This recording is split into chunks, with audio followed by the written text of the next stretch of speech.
President Bora, Mr. Verma, other dignitaries, ladies and gentlemen. Let me begin where I left off 10 years ago.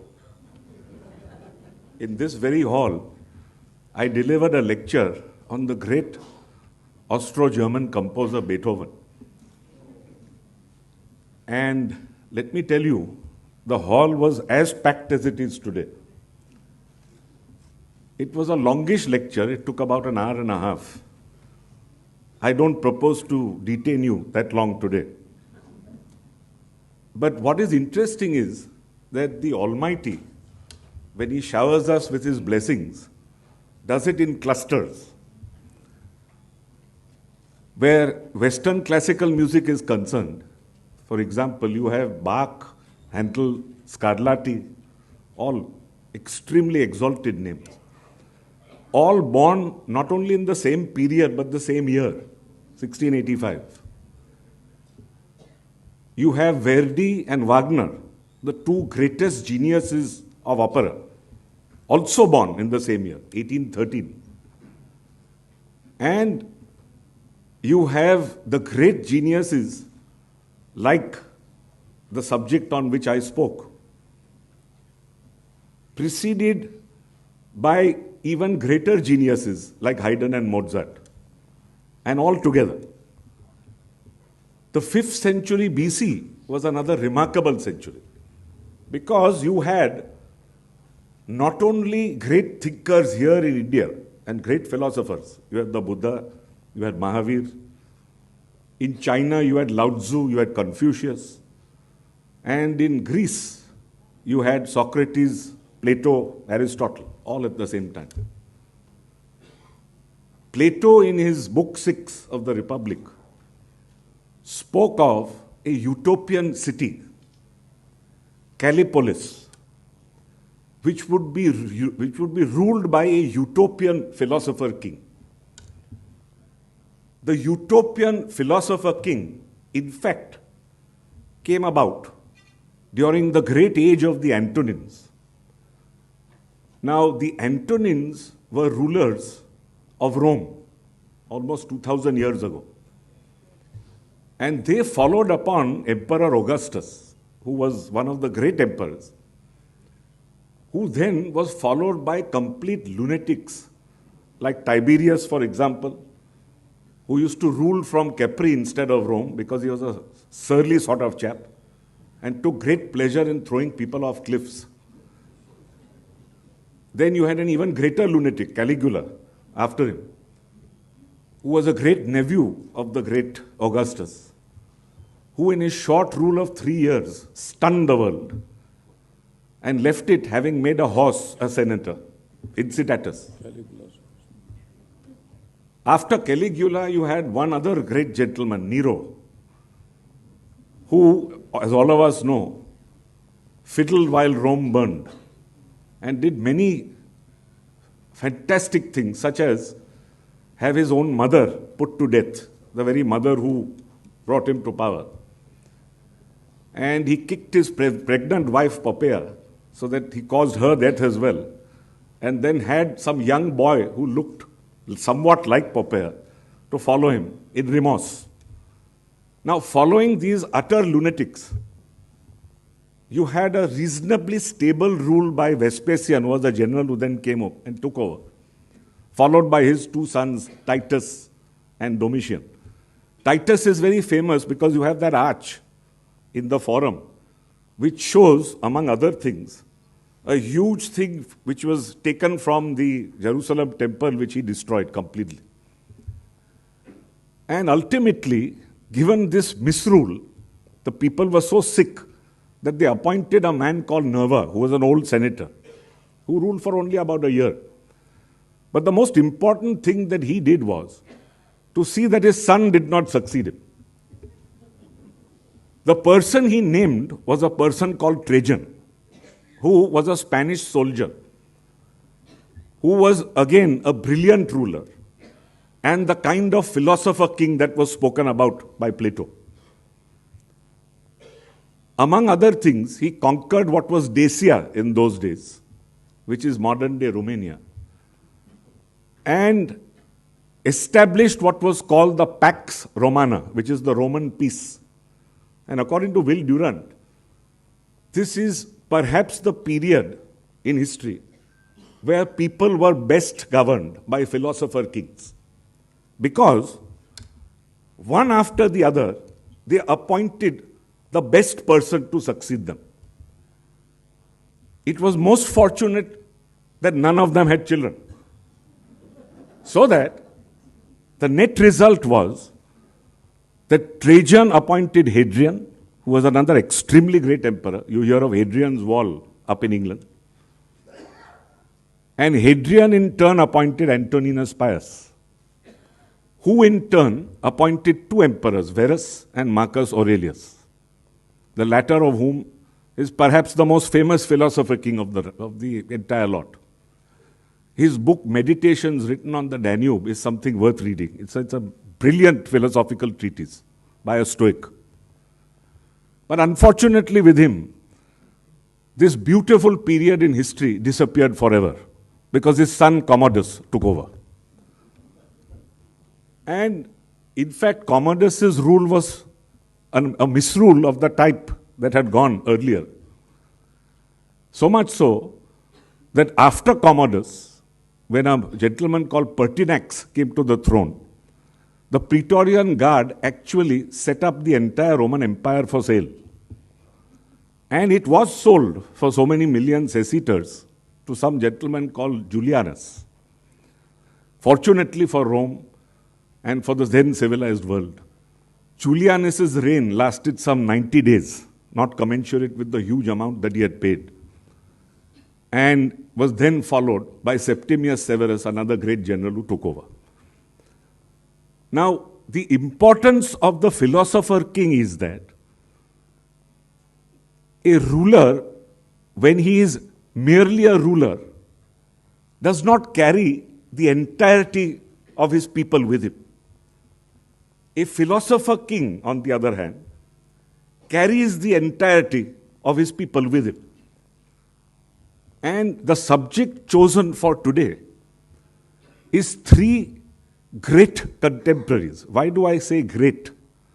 Historians, after each of their rules, have dubbed each of these people great.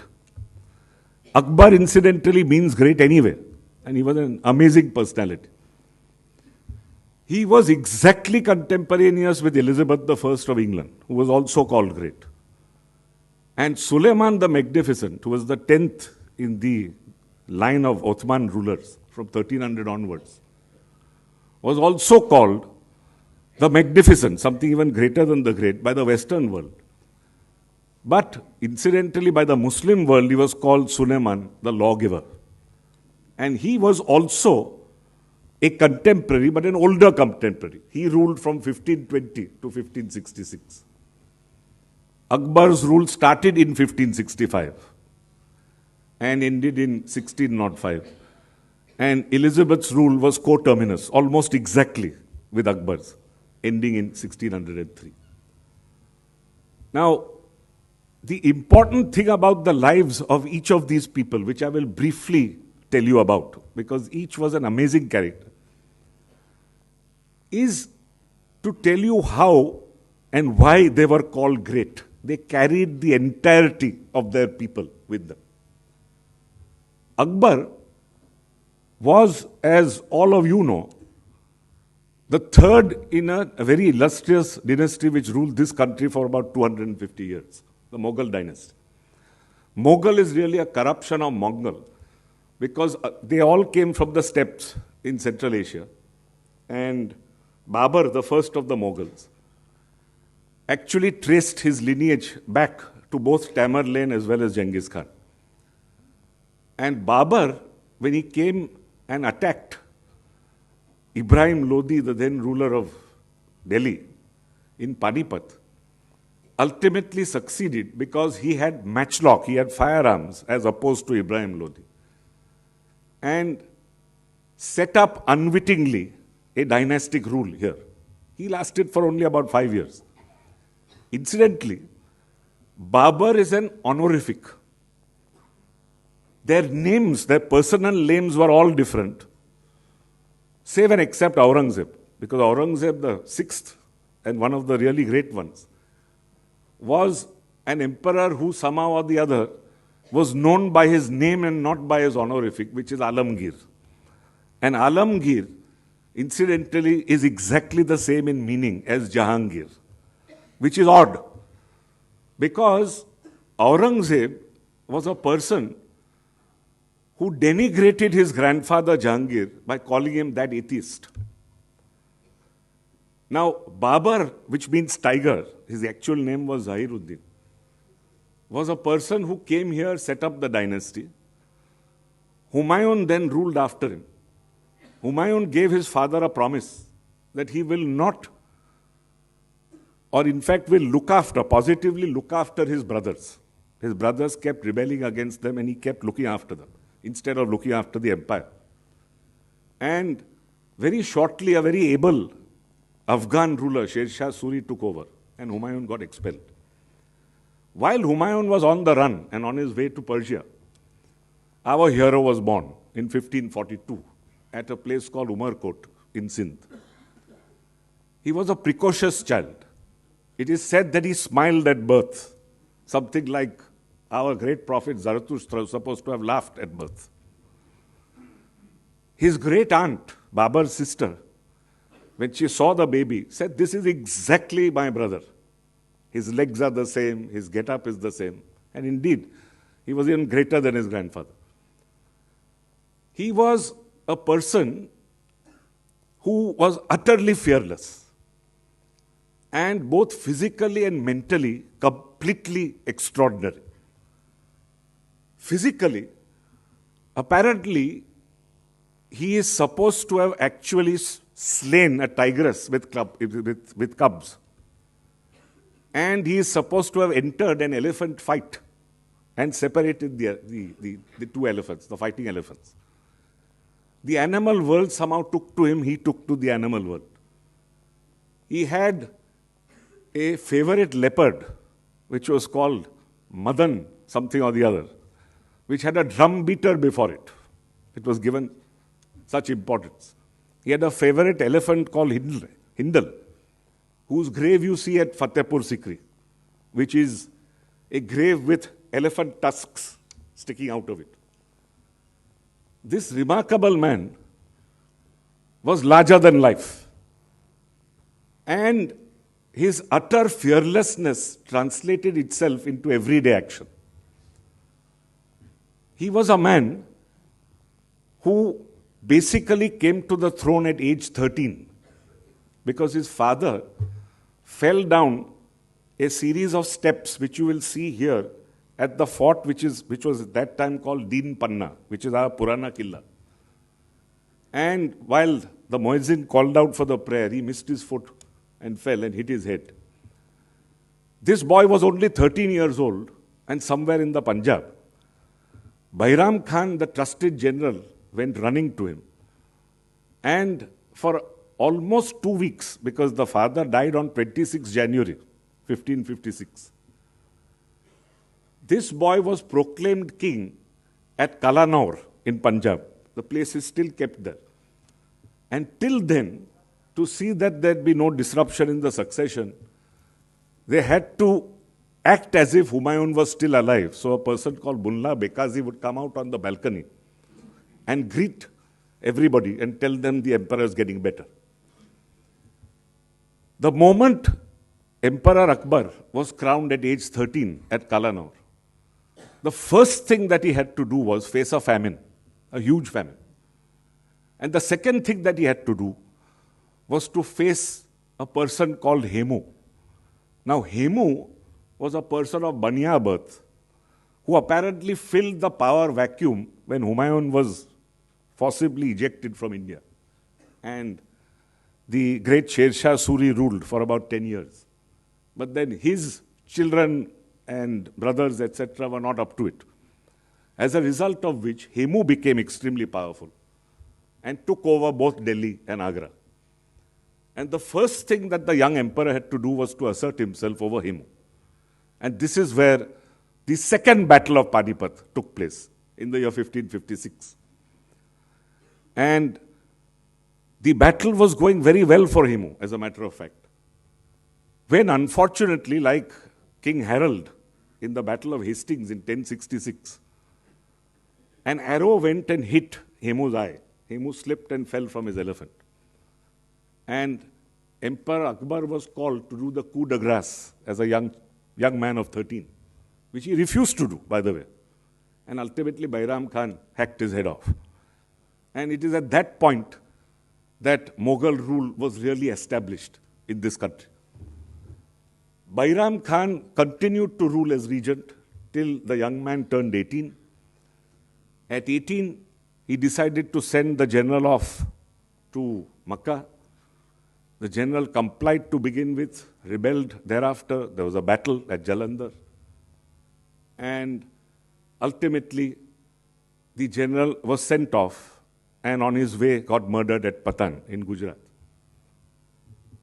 Akbar, as this young exuberant 18-year-old, then established not only rule in Delhi, he had, by the way, 144 rebellions against him. Not a single one was successful. And having established his rule at Delhi, then went on to conquest after conquest of Rajasthan. First it was Malwa, then it was Bihar, then it was Chittorgarh in 1568. If you people go to Chittorgarh today, you will see the place where 3 Johars took place. Now a Johar is an immolation, a massive immolation of the women of the community when they realize that there is no hope and a conqueror is going to seize them. The first took place when Alauddin Khilji besieged it in 1303. The second when Bahadur Shah of Gujarat besieged it in 1535. And finally, the last one was Akbar's in 1568. After that, fort after fort fell. Ranthambore fell next. And ultimately, not only by conquest, but by marriage, Akbar actually saw to it that Rajasthan and large parts of North India became his. He extended his territory to Gujarat in 1572, in commemoration of which he built that great Buland Darwaza, which you see at Fatehpur Sikri, which is the great fort that Akbar built. And thereafter, he somehow or the other managed to conquer the entire northwest India because of rebellions from his half-brother, Mirza Hakim. Now, all this conquest was not without purpose. The object was not to come here and be a robber baron and run out with the wealth of this country. The object was to somehow settle here and rule the nation, the entirety of the nation, as beneficently as possible. And this is where we come to his great Ibadat Khana, which was really the first council of world religions. This was set up in Fatehpur Sikri. Some think that it was probably in the Diwan-e-Khas, which is pointed out to us when we are tourists. And it is remarkable that people of every faith and hue actually visited there and disputed with others or spoke about their faiths, all of which the emperor drank up. Incidentally, the emperor as a child was so playful, nobody could make him read or write. But he was so erudite and his memory so good that he could correct somebody and say that you said this on such and such day, on this particular day, and now you are saying the present. So you can't possibly be correct. And he listened to all this, and having listened to all this, imbibed the wisdom of every great world religion. Charvaks went there, the materialist schoolier, who did not believe in anything beyond existence. Sabians went there. A Sabian, incidentally, is a Yemenis monotheist. And they are mentioned in the Quran as being people of the book, along with Jews and Christians. Jews, of course, went there. The Christians had 3 great Jesuit missions, all sent to Akbar's court. First was headed by a priest called Father Cabral. The second had the gentle Rudolf Aquaviva and Father Montserrat. And the third was by Jerome Xavier, who was the nephew or grandnephew of the great Francis Xavier, whose body lies in Bom Jesus in Goa. Each of these missions was in order to attempt to convert the emperor. But the emperor stood steadfast. He said, I accept everything. I accept that Christ was born of a miracle. But I do not accept a Trinity. He had big problems with the Trinity. And I do not accept that there is anything like a Son of God. So, it is at this that he failed to become a Christian. And interestingly enough, he sent the Christian fathers to train his sons, and in particular one son, Daniel, who unfortunately ultimately turned out to be an alcoholic and died early. But he had great reverence for every faith. One of the faiths for which he had tremendous reverence was mine. A Dasturji called Mayarji Rana, who we call Mirji Rana, went from one of our cities in Gujarat, Navsari, and somehow or the other impressed the emperor enormously. So much so that he put on a sadra and a kasti onto him, which is something that we wear as emblems of our faith. And having put on this sadra and kasti, declared that the emperor was now a Zoroastrian. The emperor, incidentally, was so slippery that he became everything, but then ultimately became nothing. And stuck to what he wanted to, what his philosophy was. And sun worship entered, fire worship entered, the Persian calendar entered as a result of Mayarji Rana. Another person who impressed him enormously was a person called Hir Vijaya Suri, who was a Jain monk, a great Jain saint. And this great Jain saint, somehow or the other, impressed upon him the importance of having a faith like Akhenaten's in Egypt, where the emperor threw over all the earlier gods and goddesses and concentrated on one particular god, and hence is called the first monotheist. But that god was the disk of the sun, Aten. And these were ideas that were given to him, apart from the obvious Jain ideas of non-killing, etc., which greatly impressed Akbar.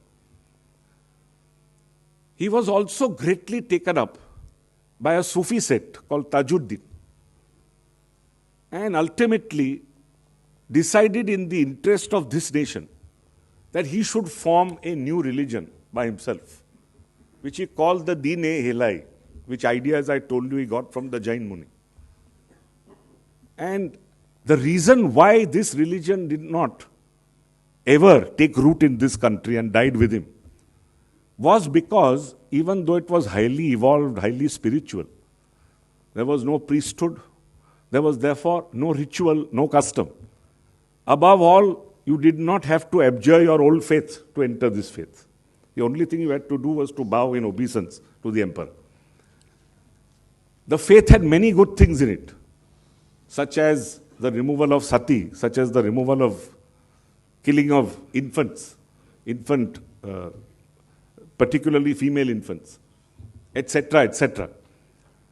But ultimately, though the idea was good, and though the idea was really to bind the nation into knowing and loving one another, it died with this great emperor. The emperor was so great that the Muslim Maulvis, who used to despise him because of his open-mindedness, ultimately issued what was called the Infallibility Decree in 1579, which, based on a verse of the Quran, said that if a person like this is so learned and so brilliant, we will take our spiritual guidance from him.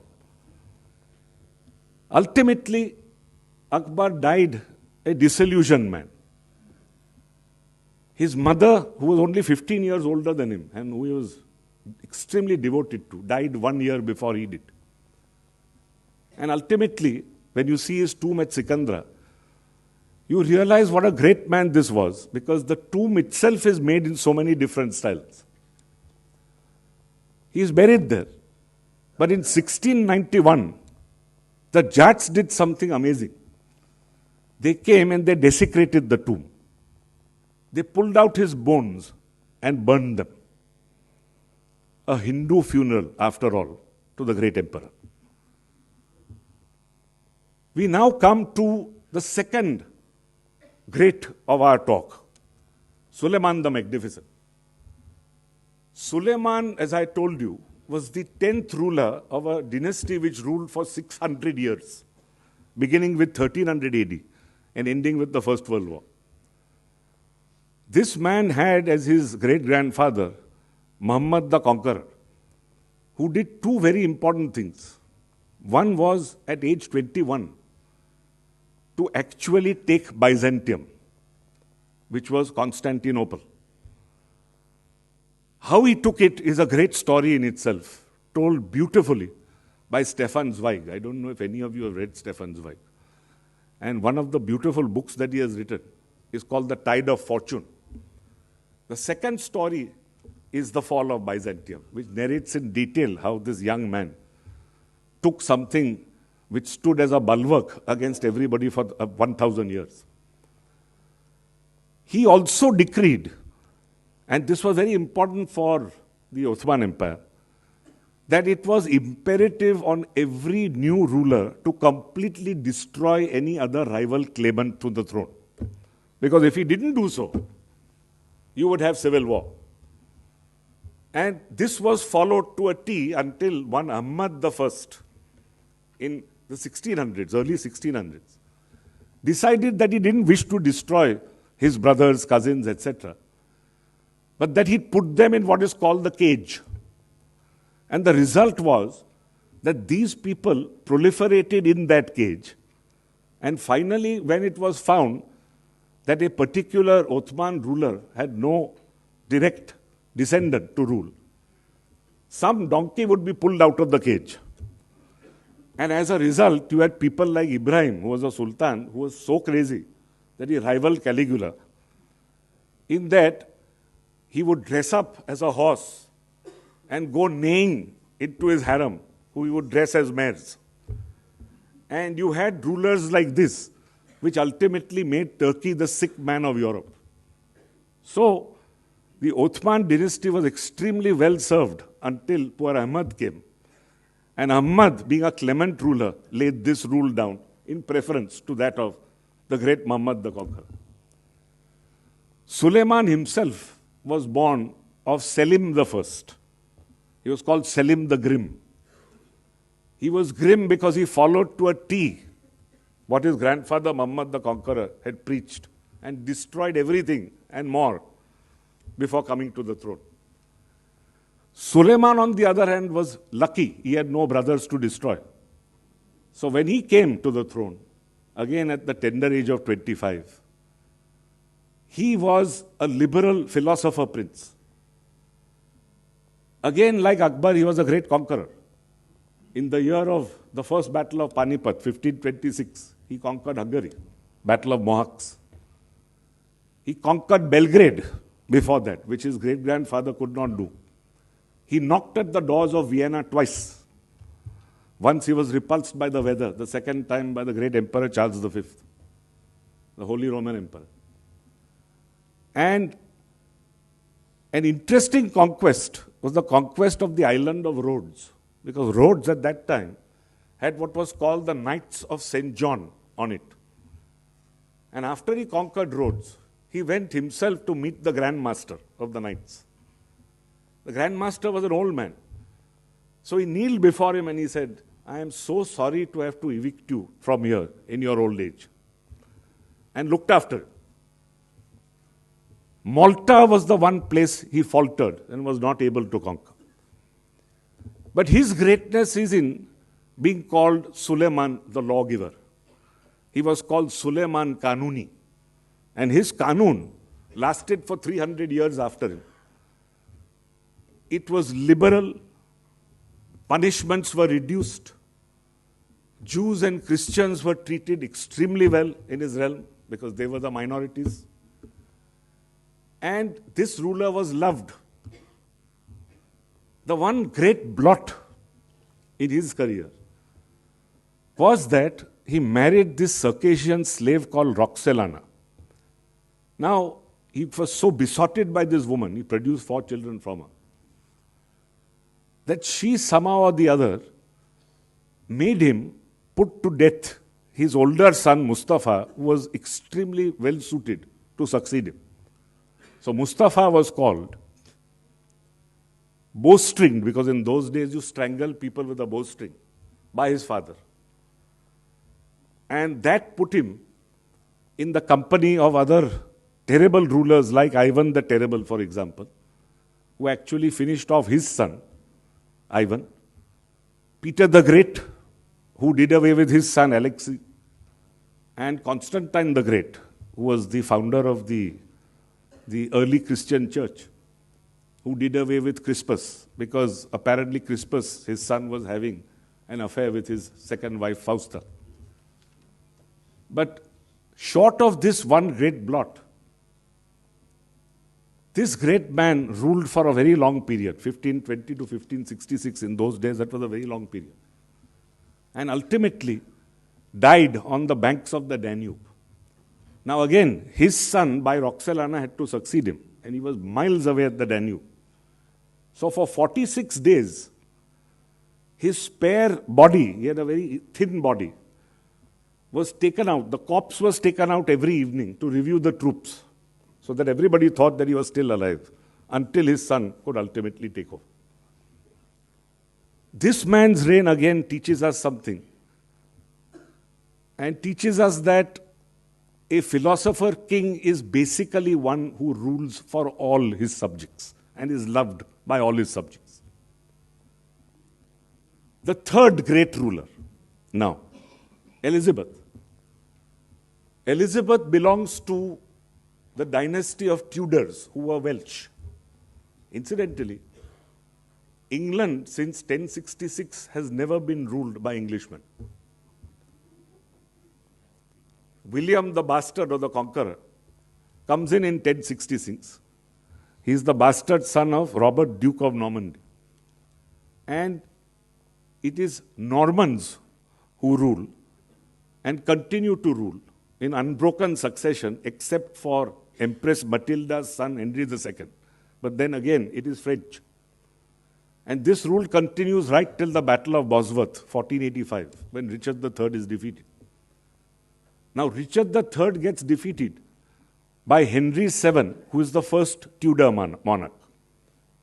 He was born to Edmund Tudor, and this is again very interesting.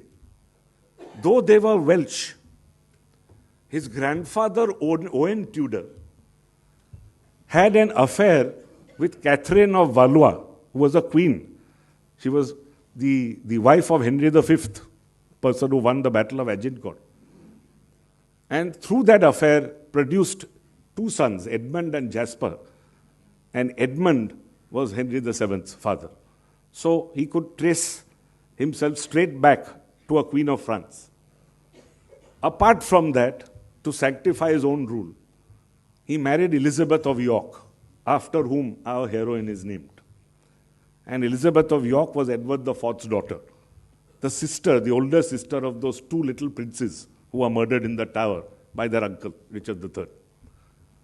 So, the first thing that happens is, Henry VII rules. He has an older son, Arthur, who gets married to Catherine, who becomes Henry VIII's first wife. And Henry VIII takes over after his father, second ruler of this Tudor dynasty, and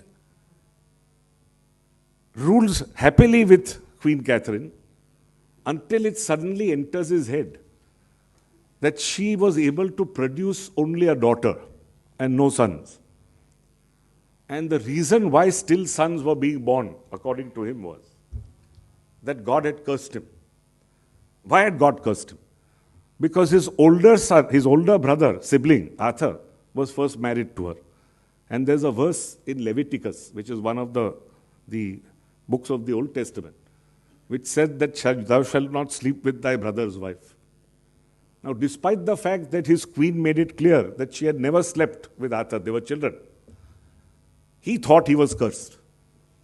And as a result, this man, who was a learned man, who was in fact called Defender of the Faith, he was given this honorific by the Pope, the Catholic Pope, in 1521, decided that he had to somehow or the other get an annulment from this lady and produce a son. He tried very hard with the then Pope, but the then Pope was directly under the control of Emperor Charles V, who happened to be the nephew of his queen. So the Pope did not oblige. What then was the way out? The only way out then was to say that I will become head of the church and I will break away from Rome, which is what he had to do. He did that, he got excommunicated in 1538, became the head of the church, in order to marry Elizabeth's mother, Anne Boleyn. He married Elizabeth's mother, and unfortunately, she again did not produce a son. So, he had to find a third wife. And on some trumped-up charges, Elizabeth's mother was butchered at Tower Hill. You can see it today when you visit the Tower in London, when Elizabeth was only 3 years old. He then married Jane Seymour, produced a sickly child from her who happened to be a son, and married 3 times thereafter again. In succession, his wives went in the following way: divorced, beheaded, died, divorced, beheaded, died. Now, little Elizabeth was brought up by very good tutoresses, so much so that she was something like our Justice Sri Krishna, who's with us today. She spoke fluently at least 4 languages. I think Justice Sri Krishna speaks many more. And she was adept not only at French and Italian, but equally adept at Latin and Greek. It is said that at Trinity College, Cambridge, which was founded by her father, there was an address made in Greek, and she answered that address in Greek. So she was a brilliant woman. Of course, she had been bastardized by acts of parliament and then put back. But ultimately, her father left a will in which he realized that his sickly son may not last. So it was important for the peace of the realm, after all, to have a daughter rule as well. And in his will, he ultimately said, after Edward, my daughter Mary, and after Mary, my daughter Elizabeth. Now, Edward ruled for a short period of 6 years and was advised by his advisors, now who had become Protestants, to somehow or the other bastardize his oldest sister Mary, who was Catholic. So, Edward's will knocked Mary out, as a result of which Elizabeth had to be knocked out as well. So all of them went out of the succession. So that when Edward died, a lady Jane Grey was put on the throne, being Henry VII's great-granddaughter, and she was fished out because she was Protestant. She didn't last. And ultimately, Mary took over. Mary's 5 years were tumultuous and horrible. She was called Bloody Mary because she tried to bring England back to Catholicism. She burnt a lot of people at the stake, including the great Archbishop Cranmer. And her rule set back England in terms of beneficent rule by many years. Seeing this, when Elizabeth succeeded, Elizabeth was very clear that she had to rule over all her subjects, Protestant as well as Catholic. And therefore, despite there being Catholic invasions against her, Catholic plots against her, Catholics were given free rein. This is one very great attribute of this great queen. Another very interesting thing, she was a lady who had very great persons around her and at the time that she ruled. Hers was justly called the Elizabethan age because it was the age of Shakespeare. It was the age of Marlowe, who was murdered at the age of 29. It was the age of the great Sir Francis Bacon, who ultimately landed up as Lord Chancellor. Incidentally, Bacon was another genius who wrote also in Latin. His Advancement of Learning was written in Latin. And Novum Organum, another brilliant philosophical treatise, also written in Latin. This man, as Lord Chancellor, unfortunately was corrupt. And there were, at that point of time, many charges brought against him, but one, in fact, two, by suitors who had bribed him and lost. One was by a person called Egerton, who paid him £400 but lost. And another was some Aubrey, who paid him £100 and lost. And they therefore petitioned Parliament to impeach him. When impeached, he readily said, yes, I did take the £100, I did take the £400, but see, I decided in accordance with law. I decided against them. Ultimately, he was fined £40,000, dethroned, and died quite miserably as a pauper.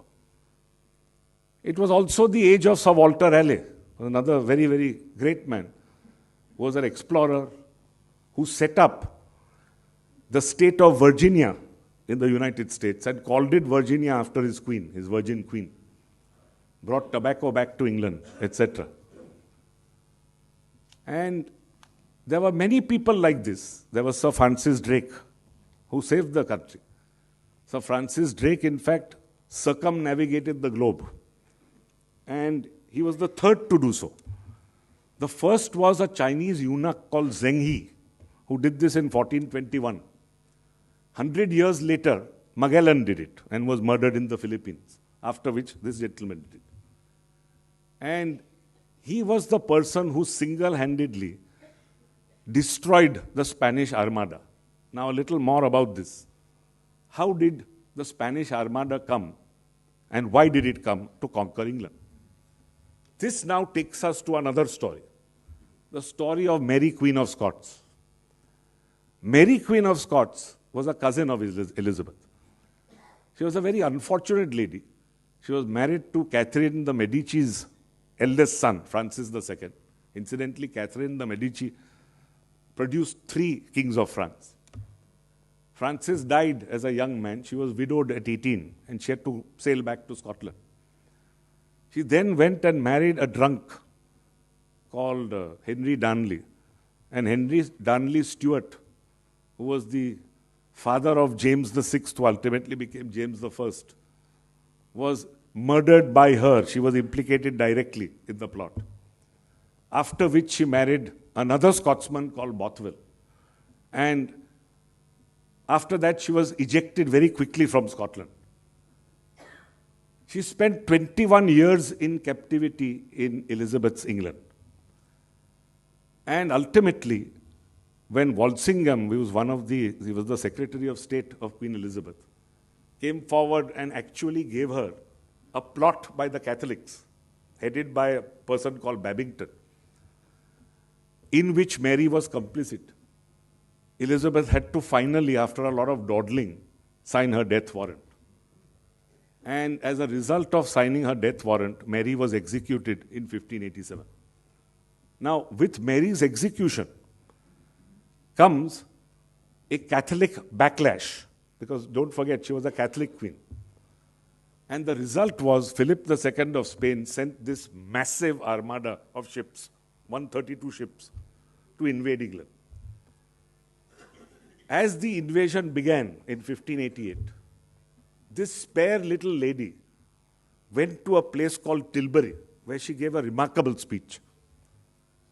She said to the troops gathered there, that I may be weak and I may have a feminine body, but I have the heart and stomach of a king, no less than the King of England. And she exhorted the troops to go and fight for her. Ultimately, the armada was utterly destroyed by a stratagem used by Sir Francis Drake, which was to send 6 burning vessels into the armada, which caused consternation and then nature did the rest. Fortunately for England, England survived. Fortunately for Elizabeth, Elizabeth survived. Her last days were not happy. She fancied two people in her life. One was Robert Dudley and the other was another Robert. And ultimately, with the execution of the second Robert, she was old, forlorn, and in one of her last speeches made to Parliament, another very great speech, she told Parliament that you may have had many greater rulers than me, but none who have loved you so well, and none who have tried to keep this nation together. Incidentally, she did something remarkable to Northern Ireland. She sent a whole lot of English Protestants to go and settle in Northern Ireland. The idea being that because there were disturbances between Catholics and Protestants, the demographic balance would then be restored and people would be able to live in peace. Imagine her foresight. It is something that Mao did after he came to power in 1949, but with a diabolical motive. Mao Zedong suddenly tells Stalin, sometime in 52, before Stalin died, look, you have huge oil reserves in Siberia. We all need them. Your male population is completely decimated as a result of World War II. We have a massive population in China. Why don't we go work those oil fields and then share the profits? Stalin thought it was a very good idea, until ultimately the Secret Service found out that it was Mao's idea of taking over Siberia for China. Because Mao then would have sent young couples who would then proliferate like rats and finally change the demographic population of Siberia so that it became part of China. But Elizabeth had something very different in view.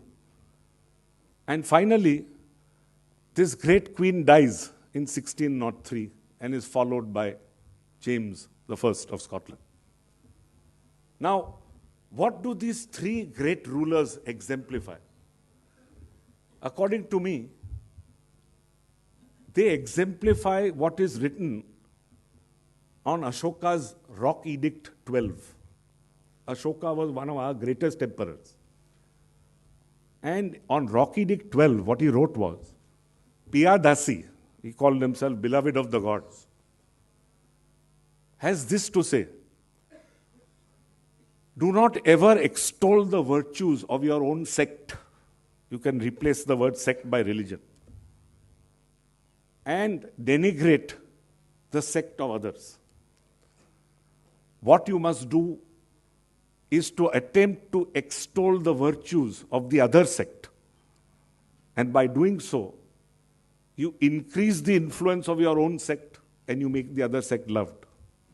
By denigrating the other sect, you diminish the influence of your own sect and you make the other sect hated. What is important is concord. What a beautiful word he uses. Concord. Every man must know what the other man is about. And thus informed, spread good.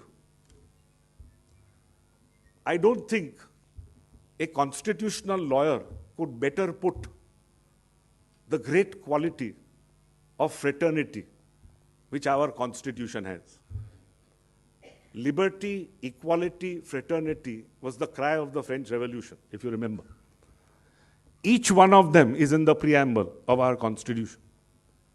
Reams has been written by our judgments on liberty, on equality.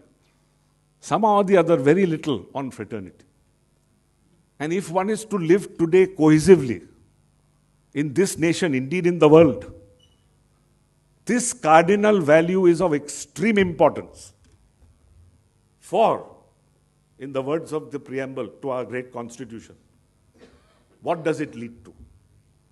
It leads not only to the dignity of the individual, but the unity and integrity of the nation as a whole. Thank you very much.